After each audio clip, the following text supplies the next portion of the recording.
Mary Poppins by P.L. Travers, Chapter 1, East Wind. If you want to find Cherry Tree Lane, all you have to do is ask the policeman at the crossroads. He will push his helmet slightly to one side, scratch his head thoughtfully, and then he will point his large white-gloved finger and say, "First to your right, second to your left, sharp right again, and you're there. Good morning." And sure enough, if you follow his directions exactly, you will be there, right in the middle of Cherry Tree Lane, where the houses run down one side and the park runs down the other, and the cherry trees go dancing right down the middle.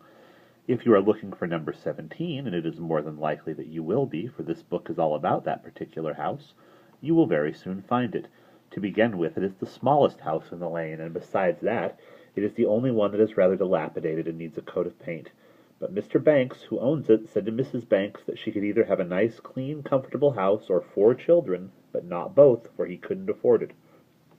And after Mrs. Banks had given the matter some consideration, she came to the conclusion that she would rather have Jane, who was the eldest, and Michael, who came next, and John and Barbara, who were the twins, and came last of all.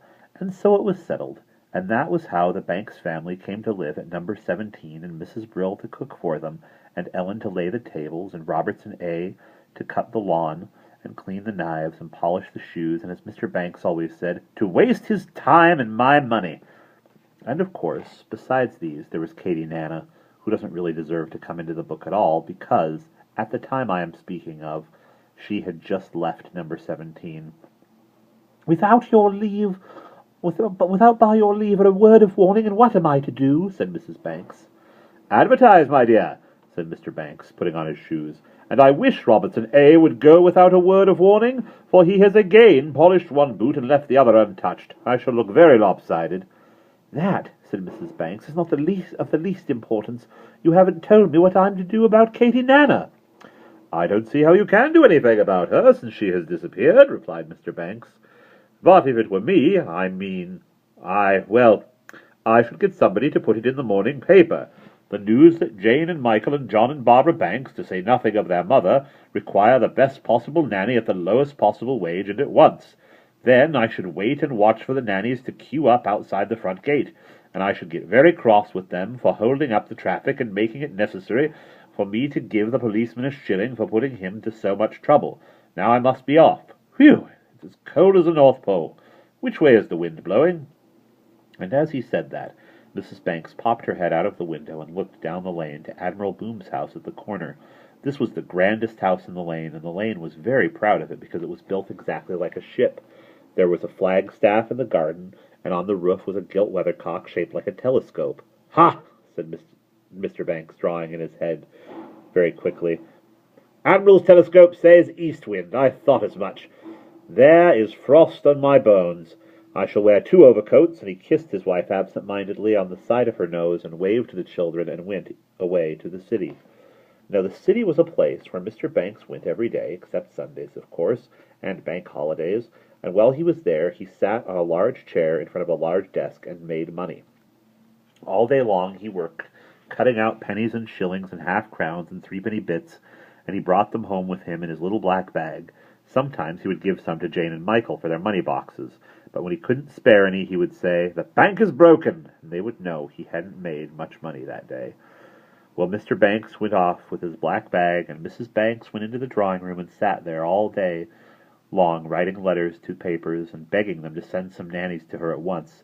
As she was waiting, and upstairs in the nursery, Jane and Michael watched at the window and wondered who would come. They were glad Katie Nana had gone, for they had never liked her. She was old and fat and smelt of barley water. Anything, they thought, would be better than Katie Nana, if not much better. When the afternoon began to die away behind the park, Mrs. Brill and Ellen came to give them their supper and to bathe the twins. And after supper, Jane and Michael sat at the window watching for Mr. Banks to come home, and listening to the sound of the east wind blowing through the naked branches of the cherry trees in the lane. The trees themselves, turning and bending in the half-light, looked as though they had gone mad and were dancing their roots out of the ground. "There he is," said Michael, pointing suddenly to a shape that banged heavily against the gate. Jane peered through the gathering darkness. "That's not Daddy," she said. "It's somebody else." Then the shape tossed and bent under the wind, lifted the latch of the gate, and they could see that it belonged to a woman who was holding her hat on with one hand and carrying a bag in the other. As they watched, Jane and Michael saw a curious thing happen. As soon as the shape was inside the gate, the wind seemed to catch her up into the air and fling her at the house. It was as though it had flung her first at the gate, waited for her to open it, and then had lifted and thrown her, bag and all, at the front door. The watching children heard a terrific bang, and as she landed, the whole house shook.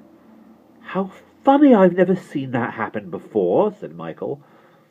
"Let's go and see who it is," said Jane, taking Michael's arm. She drew him away from the window, through the nursery, and out onto the landing. From there they always had a good view of anything that happened in the front hall. Presently they saw their mother coming out of the drawing-room, with a visitor following her. Jane and Michael could see that the newcomer had shiny black hair. "Rather like a wooden Dutch doll," whispered Jane, and that she was thin, with large feet and hands, and rather small peering blue eyes. "You'll find that they are very nice children," Mrs. Banks was saying. Michael's elbow gave a sharp dig at Jane's ribs. "And that they give no trouble at all," continued Mrs. Banks uncertainly, as if she herself didn't really believe what she was saying. They heard the visitor sniff, as though she didn't either. "And about references," Mrs. Banks went on. "Oh, I make it a rule never to give references," said the other firmly. Mrs. Banks stared. "But I thought it was usual," she said. "I mean, I understood people always did." "A very old-fashioned idea to my mind," Jane and Michael heard the stern voice say. "Very old-fashioned. Quite out of date, you might say." Now, if there was one thing Mrs. Banks did not like, it was to be thought of as old-fashioned. She just couldn't bear it, so she said, quickly, "Very well, then. We won't bother about them. I only asked, of course, in case you required it. The nursery is upstairs." And she led the way toward the staircase, talking all the time without stopping once, and because she was doing that, Mrs. Banks did not notice what was happening behind her, but Jane and Michael, watching from the top landing, had an excellent view of the extraordinary thing the visitor did. Certainly she followed Mrs. Banks upstairs, but not in the usual way. With her large bag in her hands, she slid gracefully up the banisters and arrived at the landing at the same time as Mrs. Banks. Such a thing, Jane and Michael knew, had never been done before. Down, of course, for they had often done it themselves, but never up. They gazed curiously at the strange new visitor. "Well, it's all settled, then." A sigh of relief came from the children's mother.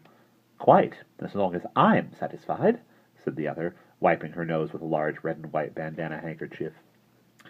"Why, children," said Mrs. Banks, noticing them suddenly, "what are you doing there? This is your new nurse, Mary Poppins.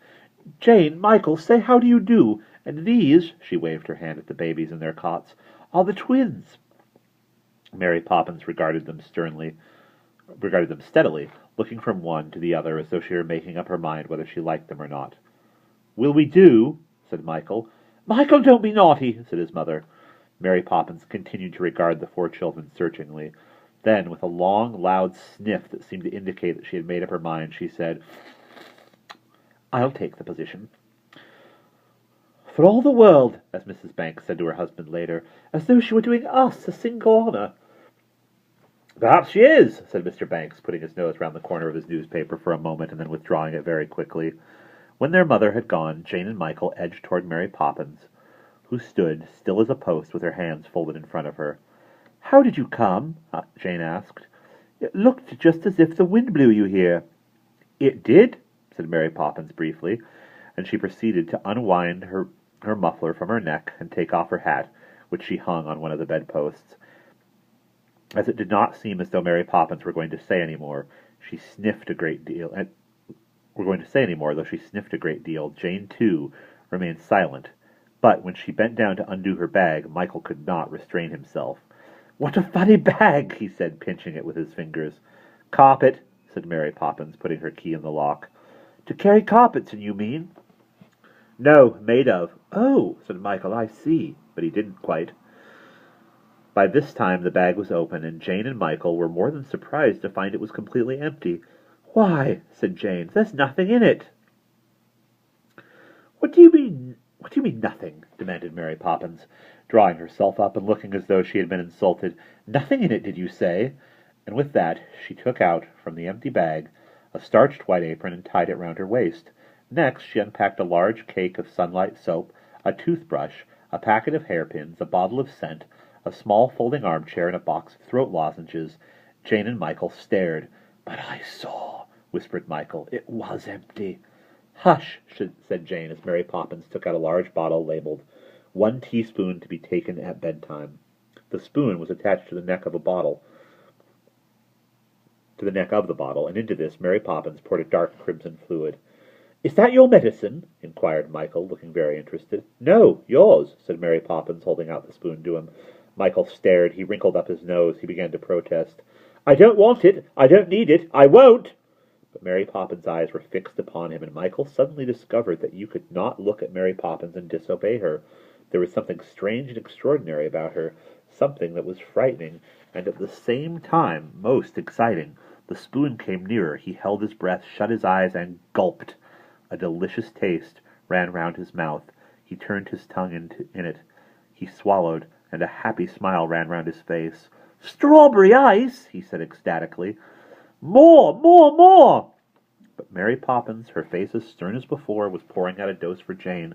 It ran into the spoon, silvery, greeny, yellowy. Jane tasted it. "Lime juice cordial," she said, sliding her tongue deliciously over her lips. But when she saw Mary Poppins moving toward the twins with the bottle, Jane rushed at her. "Oh, no, please! They're too young. It wouldn't be good for them, please!"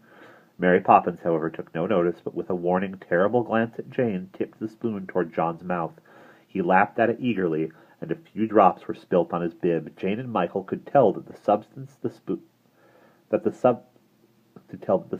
the spoon this time was milk. Then Barbara had her share, and she gurgled and licked the spoon twice. Mary Poppins then poured out another dose and solemnly took it herself.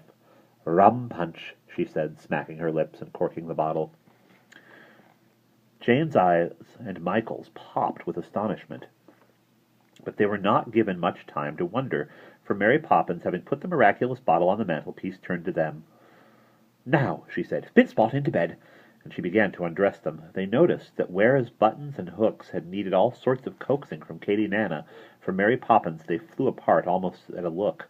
In less than a minute they found themselves in bed and watching by the dim light from the nightlight the rest of Mary Poppins' unpacking being performed. From the carpet bag she took out 7 flannel nightgowns, 4 cotton ones, a pair of boots, a set of dominoes, 2 bathing caps, and a postcard album. Last of all came a folding camp bedstead, with blankets and eiderdown complete, and this she set down between John's cot and Barbara's. Jane and Michael sat hugging themselves and watching. It was all so surprising that they could find nothing to say, but they knew, both of them, that something strange and wonderful had happened at number 17 Cherry Tree Lane. Mary Poppins, slipping one of the flannel nightgowns over her head, began to undress underneath it, as though it were a tent. Michael, charmed by this strange new arrival, unable to keep silent any longer, called to her. "Mary Poppins," he cried, "you'll never leave us, will you?" There was no reply from under the nightgown. Michael could not bear it. "You won't leave us, will you?" he called anxiously. Mary Poppins' head came out of the top of the nightgown. She looked very fierce. "One word more from that direction," she said threateningly, "and I'll call the policeman." "I was only saying," began Michael meekly, "that we hoped you wouldn't be going away soon." He stopped, feeling very red and confused. Mary Poppins stared from him to Jane in silence, then she sniffed. "I'll stay till the wind changes," she said shortly, and she blew out her candle and got into bed. "That's all right," said Michael, half to himself and half to Jane, but Jane wasn't listening. She was thinking about all that had happened and wondering, and we will pause there.